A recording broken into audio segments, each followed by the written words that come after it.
my samosa? What's in the salad? Who's gonna wash the dishes? How long have these things been here? Are you almost done in there? Should I hand wash or should I put it on regular? I wonder if it's cold outside. Whose number is that? Why are you filming everything? We often spend the whole day asking questions like, what time is it? What's for lunch? What's the weather gonna be like? So my question to you, Jordy, is what's the most important question that one could ask? I think it's, who am I? What makes you happy? Why? How do you know that? Are you happy? Am I gonna live till tomorrow? Why are we here? What is happiness and can it even be found? What's your purpose in life? How are you? What's your goal in life? Have you seen Bhagavad Gita? Have you seen this book? No. And actually, I do know somebody who you could ask this question to will give you a really amazing answer. Cool. Is this the place? Was it Property Vouch? What's his name again? Is his name Devamrita Swami? What's a Swami? Aren't Swamis from India? Is he gonna be old? I think he's gonna be Indian. So we just got these books, and we've been talking to people all day, asking everybody what the ultimate question is. So we just decided to come to you and just ask you one really important question. Why do humans have this ability to question? That is indeed a good question. And to understand the answer, we need to appreciate the unique value of the human form of life. Now just think, there's so many different types of bodies that you could have inhabited. And you did in many previous lifetimes.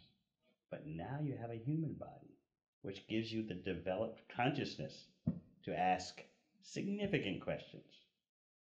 So our ability to question life, to question about ourselves, is the product of the developed human consciousness. And this makes us unique. Do you think people are using this ability to their full potential? People are using the human ability to ask questions to its full material potential, which means they're blighted and they're stunted in their growth.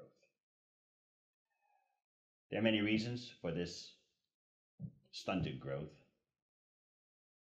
these blind alleys that they are walking up. And we can discuss that. It is indeed a great tragedy that society does not reward deep questioning. In fact, as the job market tightens and technical skills are the only thing in demand, you find that even knowledge of the humanities, nothing beyond mundane existence, but just the ordinary humanities, even that is being left aside. So we have indeed a crisis in society, a crisis in education, and therefore we have a crisis in human beings. They don't know what to do with themselves because they don't know who they are. And as a result, you see so many extraordinary problems. The environment. How are you going to solve environmental problems when you can't solve the human problem? Human beings cannot control their mind and senses. They have no self-knowledge. So we see that there are many ramifications to this stunting of the human ability to ask deep questions. So how do we ask the right questions? To ask the right question requires education and guidance. Supposedly people go to school in order to acquire knowledge. But as you can see these days, people go to school in order to acquire job abilities, financial success. For example, if you look at the motto of the New Zealand Ministry of Education, right on their letterhead, it says, the purpose of education is economic enhancement. So there you have it. Now, of course, we do recognize, yogis do recognize that people need to maintain themselves. But is that the real purpose of life? Is that the central goal of life? Here we see the tragedy, that the natural inquiring ability of human beings is all directed toward the temporary, the superficial, the external. And therefore you see so many problems within and without. Let me give you an example that a 16-year-old student here in New Zealand told me. And of course, in speaking about New Zealand, we're speaking about basically the whole first world. She started studying transcendental literature, like Bhagavad Gita. That means literature that takes you beyond just the humdrum, the mundane, beyond physiology and psychology. And therefore, her natural inquisitiveness started to open up. What's life about? What is life anyway? What is consciousness? Where did I come from? Where am I going? Why am I struggling for material happiness? What is the value of material happiness anyway? Yes, her inquisitiveness began to blossom.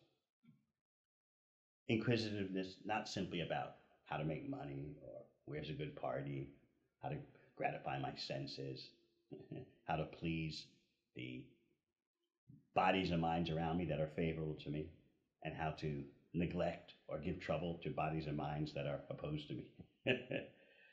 Her questioning started to go beyond that. She was asking what you call deep questions, profound questions. And she was asking these questions to her teachers at school. She was in secondary school, of course. What did one teacher tell her? Very emphatically. Look, you have to understand. You're asking these kind of questions, these deep questions about life, because you are a teenager.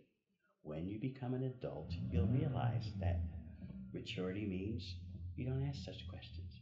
What? The teacher was serious. So here we see the effect of a society that is destroying our finer instincts, our sublime capacities. But people are buying into that kind of society because they can't control their mind and senses. And therefore they don't understand what is real knowledge, what is real awareness.